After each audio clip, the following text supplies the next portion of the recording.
Hello, friends and foes! Greetings from Moscow, where it's November 6th, 2024, and I feel obliged to spell out what just went down.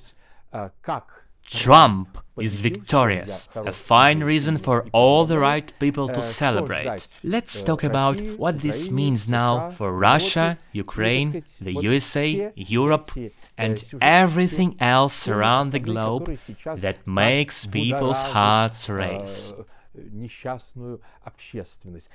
First off, how did Trump manage to win? It's plain as day.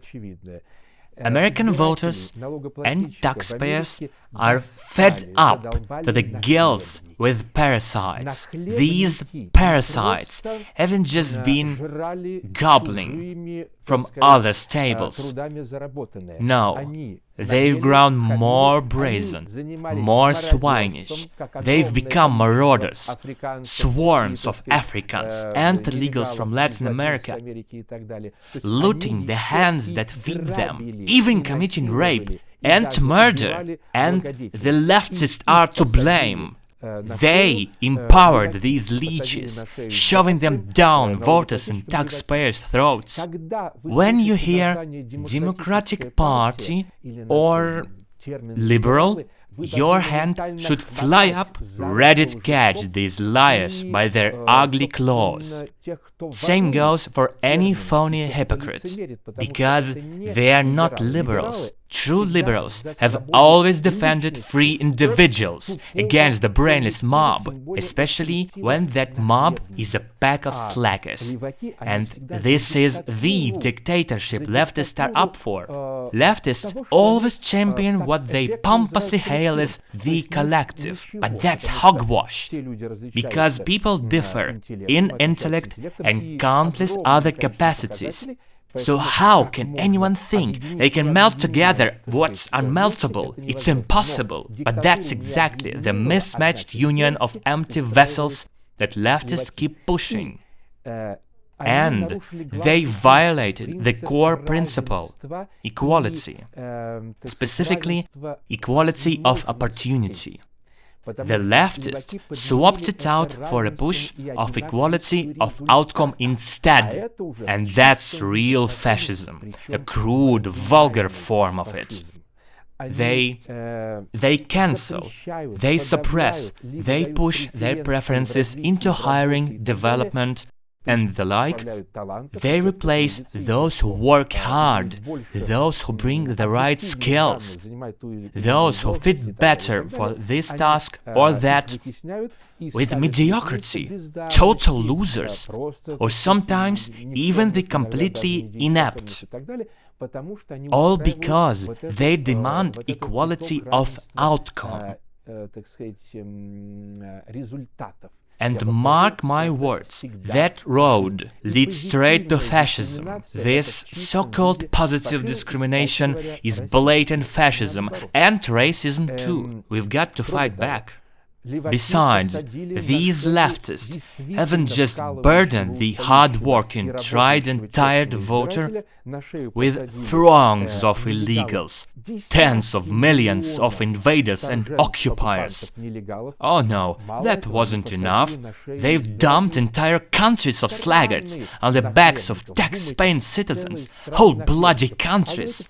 Let's take a quick look back. Who did this before? The Soviet Union, of course. The Soviets wrung their own people dry just to feed African cannibal dictators and terrorists in Cuba, keeping the repression machine going and forcing people to swim away from that Marxist-occupied hellhole. The island itself is fine. That island thrived under capitalism and the free market. But then came the collapse. Leftists dragged it into poverty, just like they're doing now in France, England, the USA, and everywhere else. And now, after the desperate struggle, it's been decided America to be or not to be, and America will be. This country has proven it still got the fire in its heart. The United States secured their right to survival by electing Trump. They chose a man who, and this is why I support him, by the way, Trump had everything, but risked it all. He turned down comfort and stability, the easy life, all for the sake of millions of decent people in his country, the country he loves fiercely. And that's the truth. No one can deny how much he loves America. He really does, and it's downright refreshing when a president loves his country. Genuinely, of course, not some patriotic perversion.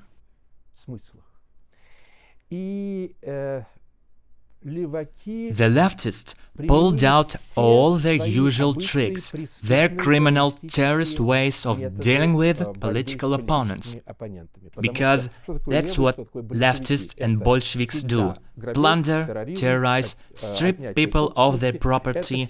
It's always dictatorship, always oppression. They launched thousands of bogus criminal cases against Trump. They even tried to assassinate him, attempted to murder him multiple times using schemes of varying quality. They fueled it, pushed the propaganda, and, so to speak, crafted an ideology of hatred against Trump, deliberately steering things in this direction. And it wouldn't shock me if it turns out that indoctrinated stooges in certain state agencies had a hand in the setup. But what a miracle it was. I mean, the miracle that Trump survived. A miracle you can explain through biology and the laws of evolution. Who survives? The strongest. The ones who are more gifted, healthier, emotionally developed, the ones who are more active and effective. What saved Trump from that bullet that grazed his ear? He just turned his head. He was quick. He was animated. His blood pressure solid. He's lived wisely, and here he is, pushing 80. See how science can make sense of miracles? Wherever there are miracles, there is always science, and that particular miracle also deserves a spot in the books. By the way, these so-called political scientists, as if that's even a real science. History is a science, not this. They were claiming this race will be a close, cheek-by-jowl situation, dragging on with vote counts forever, just like last time in Philadelphia. More delays, extensions, another penny-pinching circus, and plenty of folks thought the same.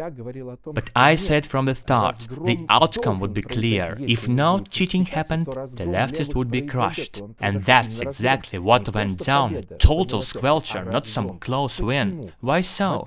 First, the leftists pissed everyone off and maxed out all limits of awfulness.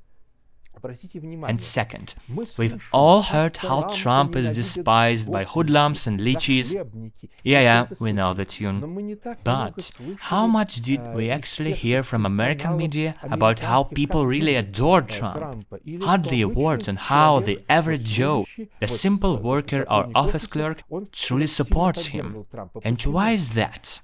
Because people were scared stiff by the totalitarian left-wing tyranny. The Obama, Biden, Harris regimes are all the same beast. It all funnels back to Obama's administration, grounded in hatred for America. This guy is a real issue. Just look at his muzzle. He despises America as a society built by whites and as a nation. Who founded the USA? Whites. Nobody else. Here's my question. Why some people build while others can only destroy? There is scientific reasoning behind it, and now is the time to face that conclusion. conclusion. So, Obama's government set out to destroy America, and the intensity of left-wing propaganda swept through universities, intimidated employers and employees, and deployed the forces of fake news media to take full control. It was so pervasive that people were frightened to voice their true opinions. And the leftists failed to understand what voters truly think and want. I have to say, it reminds me a whole lot of another totalitarian regime. Think, people. Imagine this. If folks could actually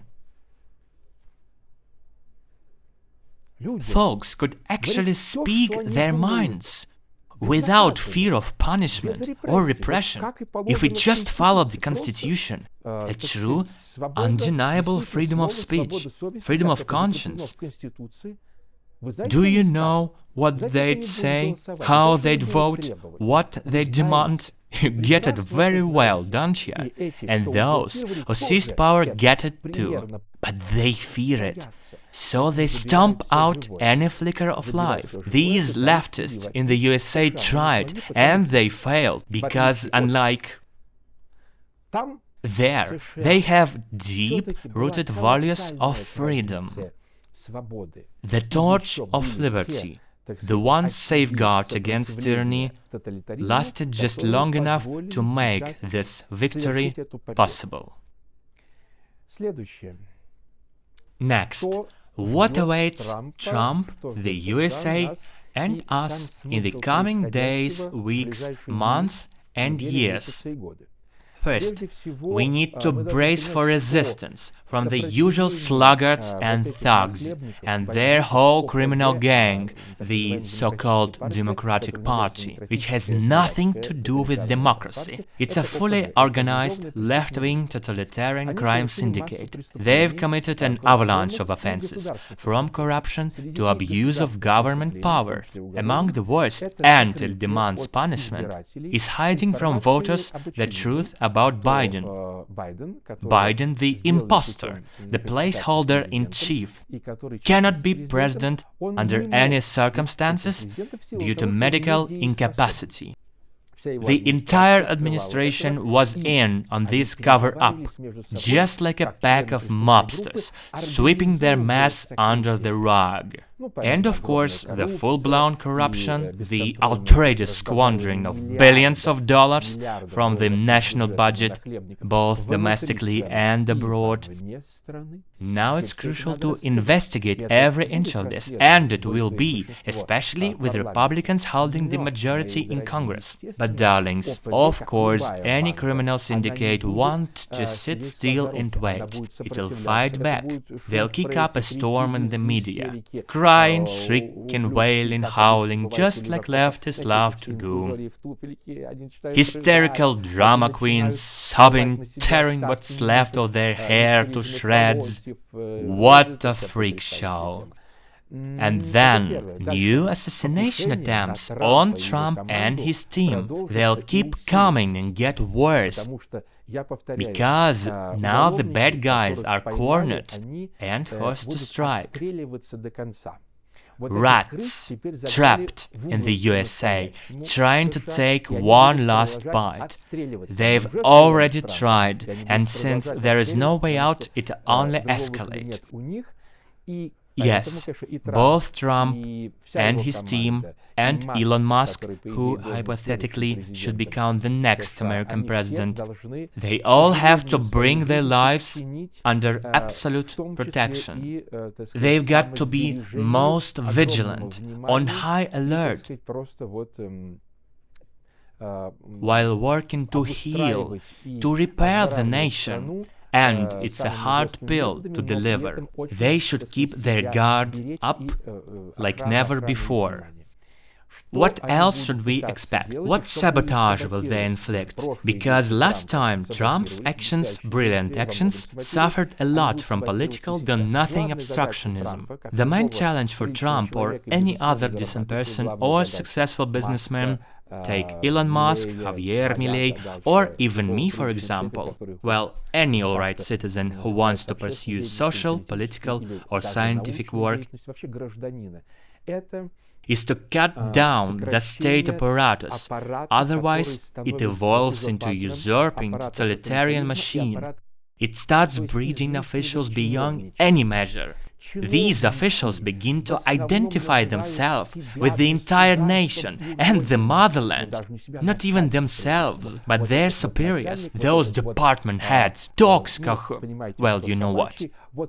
These blokes, are they the nation? No, that's a lie. Officials and their bosses are not the nation. They are just hired functionaries, entrusted to manage the funds contributed by working people.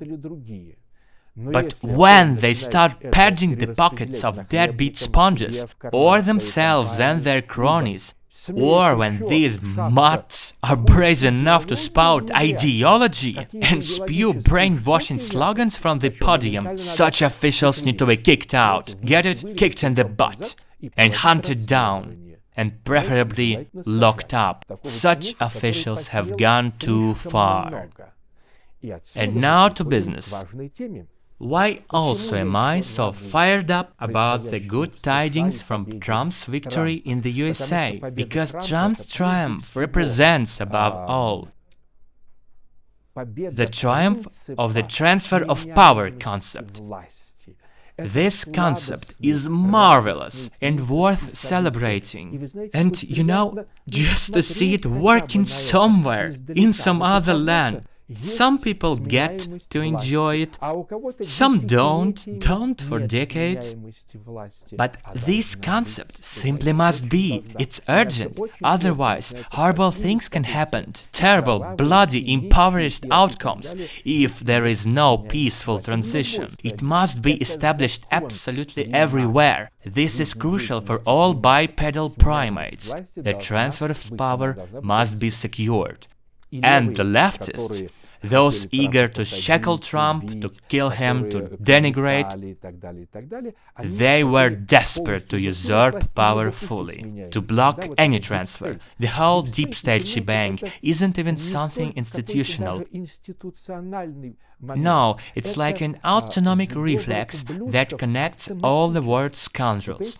You see, scumbags, freaks, mobsters and parasites, they don't need to sign anything or hold secret meetings. It's institutional for them. It's like they're programmed to make life hell for those who work, those who are beautiful and snappy, those who have no need for bureaucracy. And that's exactly why the transfer of power is so vital. My friends, take a closer look. Let us preach this from the housetops. Let us put these methods and concepts to work. But why do I take it so personally? Why, here in Russia, in Moscow, am I so glad about Trump's victory? A man I've supported all these years, last time and when the election was stolen, and now when he triumphed. You see, this feeling of mine is a pure biological reaction, an unbiased, honest, genuine response when you see someone so remarkable, so extraordinary, a person who does things his own way, and does it boldly, without hesitation. He's proven it time and again. This man has guts. He's almost 80, and yet he managed to pull off an incredible pre-election campaign while defending himself in court, even under arrest. Try standing up to something like that. That's the spirit. That's a real individual. And I'll always stand with the individual. I'll never support the rabble, the cockroaches. I have no respect for the collective. Leave these cockroaches somewhere else. Behold, real justice. The rabble promoted Kamala Harris. That's what I call this Harris woman. And against them stood Donald Trump. Let's be honest here. Who the dickens is this Harris mongrel? She's a nobody. Not a businesswoman, not a scientist, not an employer, not a philosopher. She's done nothing in politics. She has no political program whatsoever. Just a few favorite slogans, scribbled up by leftist flunkies, those city whipsters, and a few lines she flat out stole from Trump, and she got busted for it. You can check it yourself. Her political stance is a non-entity, and she was a partner in crime to that tottering Biden in their takeover of a nation, a crime against the whole country. And she was covering up Biden's inability to lead the country. She's a standing criminal. Let me remind you, speaking now about Russia and Ukraine, who these leftists and their gang really are. They are a true phenomenon of impudence, crassitude, and pure danger to all people. As was shown recently, yes, now they are investigating things, making publications, etc. And I said it back then, as if I saw with X-ray vision. I think it was February 19, 2022, when Kamala Harris, and how those miserable fools praised her, Ukrainian nincompoops. And what did she advise President Zelensky to do? She told him to bug out, to flee his own country, and set up some ridiculous government in exile. And not just run away, but leave a testimony behind. How do you like that? Yeah, you might get killed on the road, or your plane might crash, so jot down your last will, just in case. And this woman represents the world's strongest power. She advised her ally, and modern Ukraine is their ally, to strike their colors. And before all this, Biden the retard sent his third-rate officials here in Moscow to reassure, yes, just to inform as a fact, the Kremlin that they could do whatever they wanted. And the United States wouldn't interfere. They literally said, tell-yo, run wild. Of course, the Kremlin would run loose after that. Trump is different. His stance is to diffuse conflicts, to prevent people from dying. He brings back a sense of reality, so everyone can grasp what's possible and what isn't. This principle is essential in both science and business deals. But the majority of human-like primates have lost their marbles completely. They reject reality, preferring to listen to info-gypsies promising them the riches of Xanadu and El Dorado and the return of long-lost borders. By the way, why promise the borders of 1991? Why not 1921 or 1918 or even 1621? Why not roll all the way back to the days of the great Greek colonization? As a historian, I could draw plenty of lines on a map, just give the word. Yet they waste endless hours every year listening to those freakish hucksters. How many of those frauds, before they started swindling half-naive, half-baked Russians and Ukrainians with fantasies, they were working here in Moscow. Many of them are just our local, I won't say who. So, they were working in Moscow in the 70s, 80s and 90s, making money, maybe even as the Chekas little canaries. Now they are in Kiev, drumming up some pure-blooded Ukrainian war cry and fake promises. Back to Trump. Trump did everything to prevent large-scale conflicts. This is a fact, plain and proven. There were no wars under President Trump. As expected, a cell phone's memory is shorter than mine, that's why we stopped. I'm no cell phone, I'm a historian, and my reservoir is vast. I do remember everything. So, who was in charge when the action began? The leftist. Because the leftists stirred things up without offering real aid. They instigated countless conflicts without a single safeguard, leaving their allies agitated and defenseless.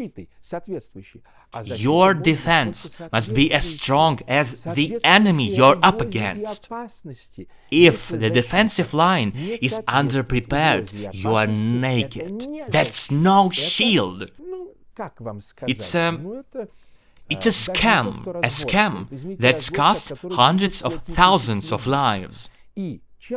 Look at my work over the last 10, 15, 20 years. Through interviews and live streams, tempting fate and repressive responses on every talk show in Russia.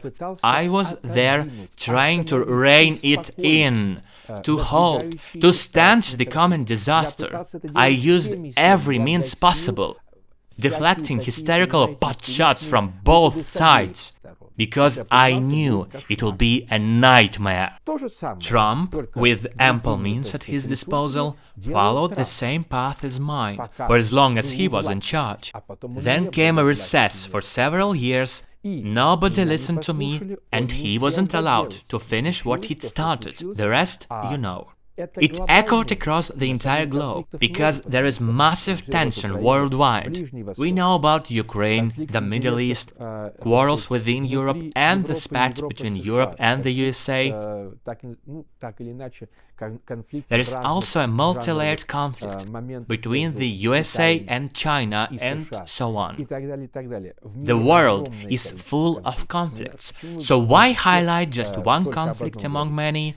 We need to step back and see the big picture. Trump knew how to smooth out conflicts. He knew exactly what it's like to be in the thick of it. And if some people say, oh, but he and Putin, look here, if you want to achieve something, and if you know what good manners are, you reach your goals through diplomacy. The goal is to solve a problem, not to make the air blue. Which do you prefer?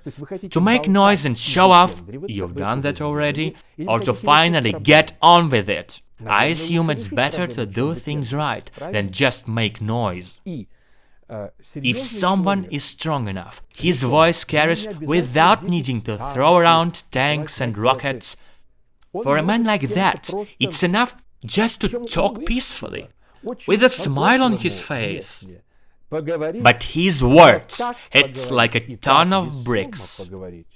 Even if his opponent is a complete nitwit, beg your pardon for saying so, they'll think 50 times before taking their next step, you see?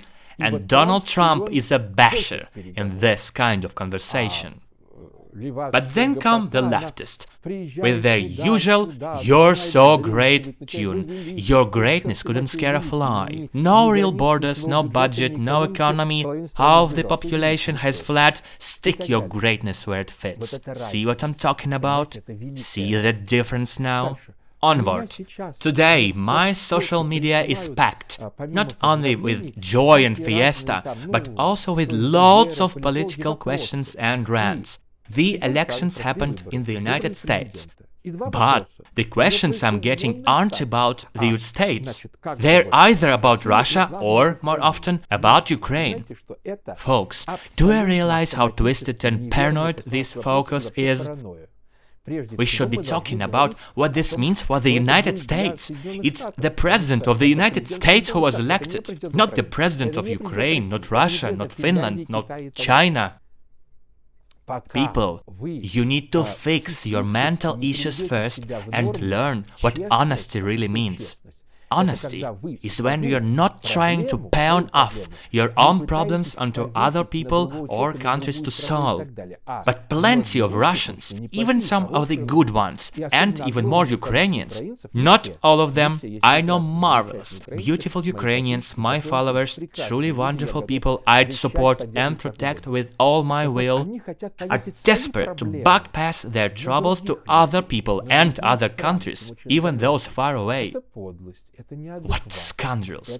Villainous, beggarly yokels! In fact, it's a national quirk, a really bad one. Yes, every nation has its cranks, the French, Italians, Russians, Jews. Oh no, we're not touching the Jews, that's dangerous. And I do honestly support the Israeli people in their fight against the filthy Islamic terrorists. Alright, different ethics have different kinds of toys, but the nerve, the piggish selfishness of the great bulk of Ukrainians, especially the rustic folk, is something out of the league. You know, I always thought Islamists and Africans were the top-tier bare knuckles. Oh no, the Ukrainians, not all of them, I emphasize, not all of them, the great bulk of them, shiver me timbers, it's beyond recovery. In their impertinence and beastliness, they've even outdone the Africans and Islamists. By Darwin's name, I swear they have. And such traits need to be cut out. So, what else about Russia and Ukraine? This is a bit off topic, what I'm about to say now. But it's about those heckled-up crazies. I've got plenty of followers here who are all about fighting for liberty in Russia, and so many of them are practically in mourning today. It's like every last one of their relatives checked out of life. They are devastated that it was the magnificent, tall, joyful, eximious Trump who won, not Harris the gollywog. And they wail like a passing bell. But how about us? How to save Russia? This How to Save Russia, I, a historian, have been fed up to my toes with that line for years and centuries. And they think the American president has to save them. Just dash off and rescue our opposition, the protests in Russia and all that, you nutters, you paranoids. My dear mournful jellybeans, you've flushed your spirits down where no light shines, but don't be so hasty. Remember, a velvet glove may cover an iron fist. The Russian language and Russian culture are truly great, and I speak in Russian.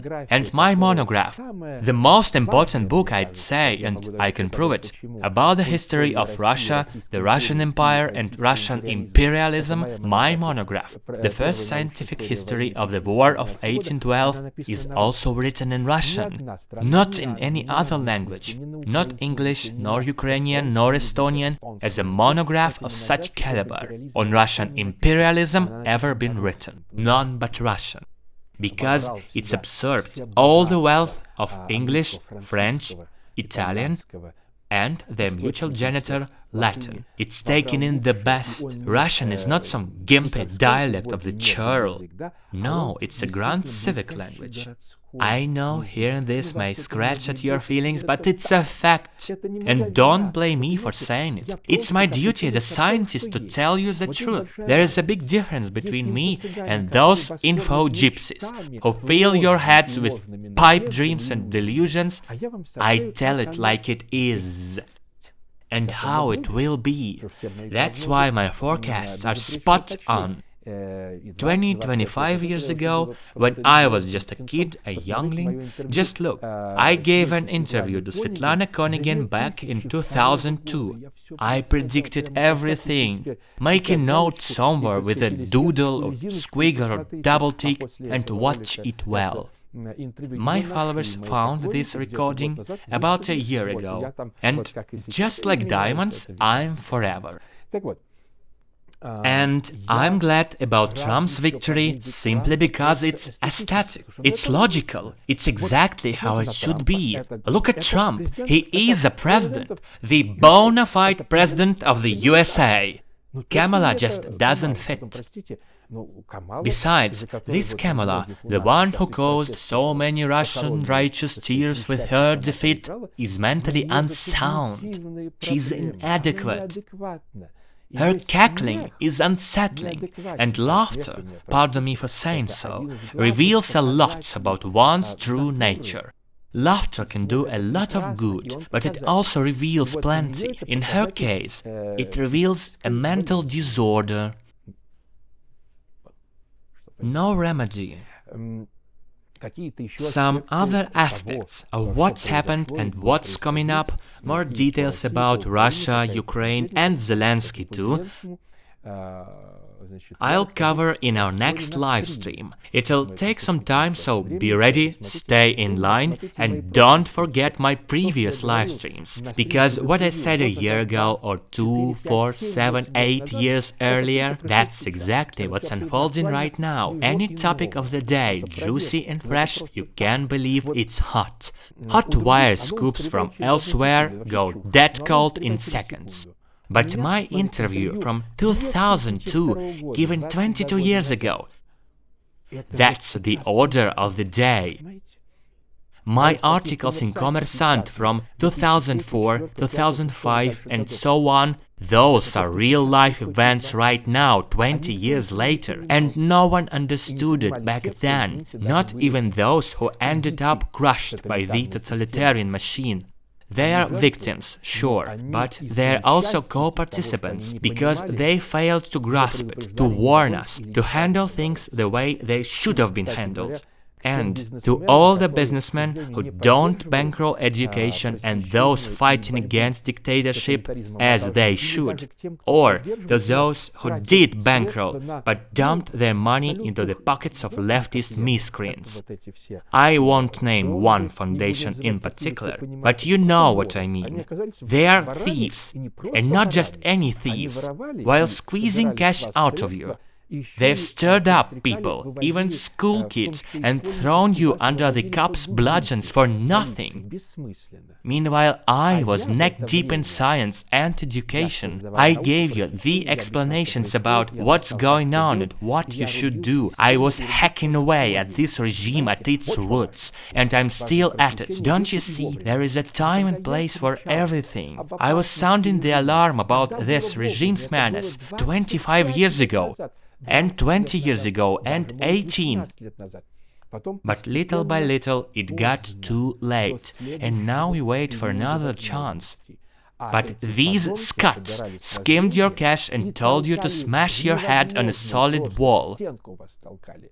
That's exactly what leftists do. They love to dangle promises of a bright future in front of you. Don't fall for this crap. You only live once, here and now. Yes, every penny counts for future success, but the moment to live is right now, and that's the life I'm giving you. Joyful, happy, beautiful. Don't just watch political rants non-stop. Watch my videos from museums, from restaurants, from the beautiful beaches in Nice, the walkways in Rome, in Paris. That's what matters, more than my political reviews. But the audience, these ninnies, are obsessed with politics. Like schizoids, they start scratching and squirming, but they don't care about aesthetics, about beauty, about what makes life meaningful. They like, nah, I don't get it. What's its aesthetics for? But there is no life without aesthetics. Да, сейчас. Да. Слушайте, а можно, вот что мне, можно это самое, почитать главное? Да, конечно. Да. Это я сейчас подниму. Нет, давайте. Да. А нет, ну тогда я буду рекламировать, если я подниму сейчас. Да, если да.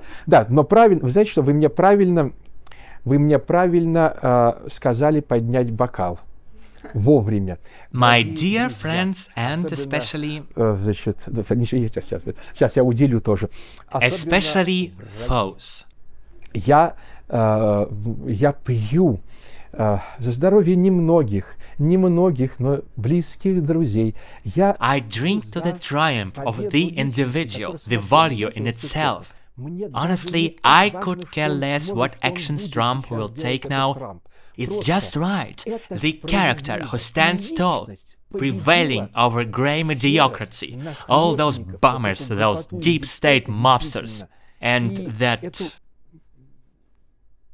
mentally unsound, dumb and babbling nobody Harris. She's a nobody, and we are not discussing her here. We celebrate the victory of personality, a tall man, and whites are hunting worldwide these days. Once more, let's cherish all these aesthetical victories. this evening and last night, because many people in Russia, in Moscow, weren't in their beds last night. Well, I'm kinda used to living like this. Nights spent reading, writing, and other things. Total nessun dorma. None shall sleep tonight. My toast and my champagne to the peaceful transfer of power. Without many words, praised be the justice and this beautiful victory. A decisive victory against the leftists. И, ну вот давайте, чтобы мы как бы все были вместе, давайте с вами немножко чокнемся. Чин-чин, ура, ура. И чтобы вы услышали лучше, да, чуть-чуть есть, слышно? Хорошо. Замечательно. Ура, друзья.